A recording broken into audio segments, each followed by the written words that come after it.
Hello and welcome to another edition of On a Mission with Jack Sears, only I'm not Jack Sears. I'm Brian Sexton filling in today and really pleased to introduce you to a gentleman from Columbus, Ohio, the proprietor of the Charitable Roundtable. How are things in Columbus besides probably still celebrating a national championship?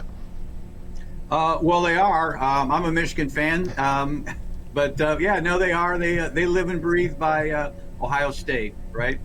A Michigan fan in Columbus, Ohio, running a company called the Charitable Roundtable. That is an interesting story. Let's tell it. How did you get started?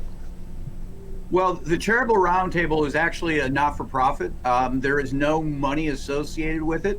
Just I'm an entrepreneur. I have a business that does a lot of connecting of other businesses. And as my kids were moving through high school, I was very involved with them through school. I was looking for something to get involved with, and I was trying to pick a charity. I really couldn't settle on something, Brian.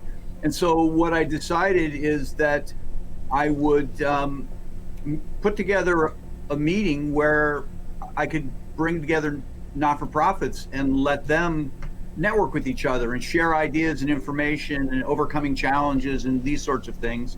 And that was back in 2015, January of 2015. And the first meeting was great.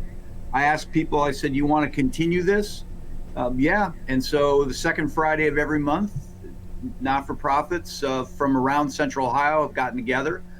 COVID did two things. It stopped our in-person meetings, but it opened the door for us to make this more of a national focus. We have people who are in from New York, some people from Canada, it really knows no bounds at this point.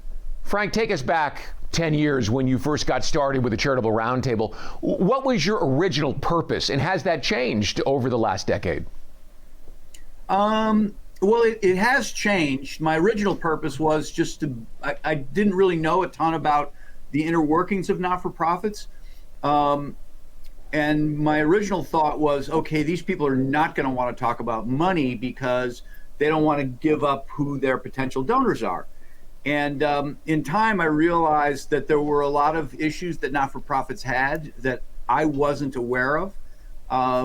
Certainly through the COVID lockdown, I learned that they're very open to talking about funding sources. The county here was, like a lot of governments, were giving money away to try and keep people afloat, and they were freely sharing, hey, I got my $1,500, you should go get your $1,500.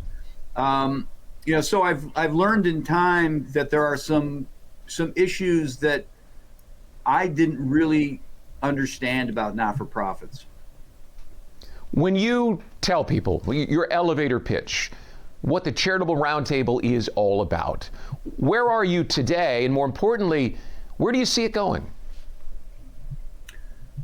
Well, where we are today is it's a monthly gathering of not-for-profits or stakeholders in not-for-profits to learn about each other, to help launch not-for-profits. We get a lot of people who come to the monthly, what we call the gathering, and say, hey, I'm thinking about doing this. And we encourage them. And there's a lot of people on what we call the steering committee for the Charitable Roundtable who will give them guidance on, you need to do this, you need to do this, you need to do this. Where I see it going, to be honest, there are a number of not-for-profits that have gotten involved on this sort of steering committee, and they're taking it in a whole new direction because they know what the issues are.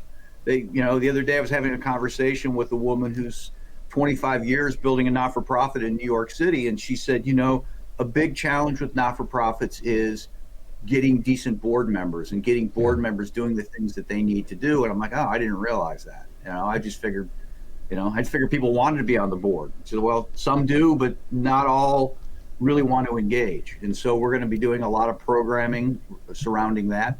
And the monthly calls the monthly Zooms are just kind of an interaction. We'll have a program, but then have people sharing things about that they're challenged with.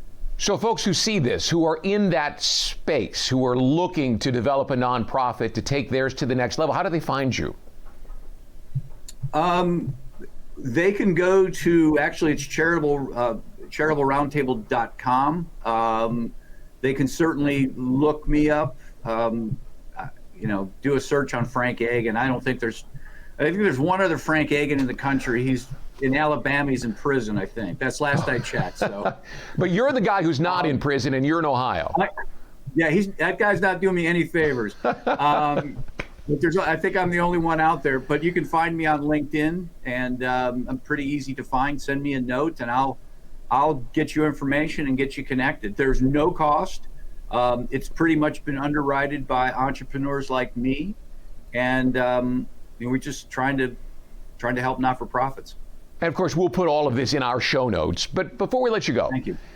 You deal with so many different nonprofits and so many different sectors of the nonprofit world. Is there one that's close to your heart? One where you spend your time and your money in the nonprofit world? What strikes Frank? I don't know that there's one necessarily. Sir, I think a big problem we have in this country is human trafficking, and I'm amazed at the number of people who are really trying to tackle that. Crimes against kids, human trafficking. Those are some big ones that kind of get me leaning in. And okay, where do they need help? Just the tip of the iceberg. There's so much, and the good work you're doing at the Charitable Roundtable will hopefully lead a lot of people to that and the other areas in our society that need help. We can't thank you enough, Frank, for making the time to join us. Frank Agin from the Charitable Roundtable. Have a great rest of your day. Thank you. And we'll see you next time right here on a Mission.